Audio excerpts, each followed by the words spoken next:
nk'uko nari nabibabwiye yuko nzabagezaho ibyabaye bidasanzwe mu gitaramo cya The Ben ndetse na Bruce Melody, nibyo nje kuba nakubwira muri kino kiganiro. Wakibaza ati ese ni ibiki byabaye bidasanzwe cyangwa se ni ibiki biri kuvugisha benshi kuri social media zitandukanye cyabereye muri icyo gitaramo?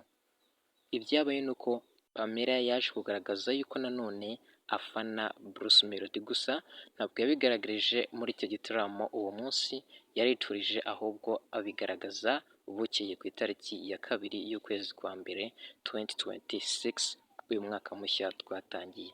Ni ukuvuga ngo abenshi bari bahari baba abafana ba Bruce Melody ndetse n'abafana ba The Ben, bo bari bashishikajwe no kureba yuko Pamela koko afana Bruce Melody cyangwa se afana The Ben.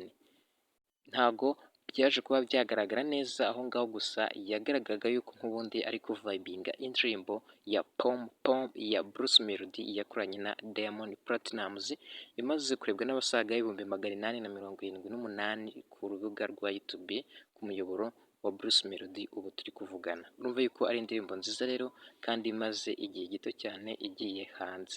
Urumva yuko byaje kugaragara yuko ari kuyivibinga igihe Bruce Melody yari ari kuririmba kuri stage. Urumva yuko ari ikintu kigaragaza yuko agifana Bruce Melody.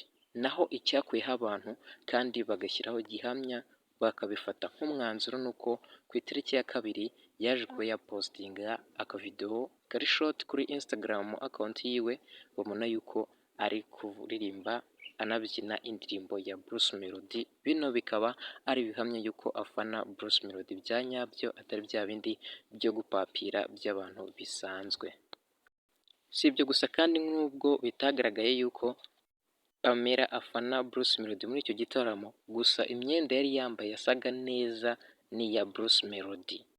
Ipantaro yari yambaye niyo Bruce Melody yari yambaye byarasaga, bityo akaba ari ikimenyetso cyangwa se ikigaragaza yuko ashobora kuba afana Bruce Melody. Gusa ibyo si byo gushingiraho, ahubwo ibya nyabyo byo gushingiraho ni uko yaje kuba ubwe yakwifata akavideo akagapostinga kuri Instagram yiwe, aba followers benshi bagiye bakabona cyangwa se abamukurikira ndetse n'abatamukurikira baje kuba babibona.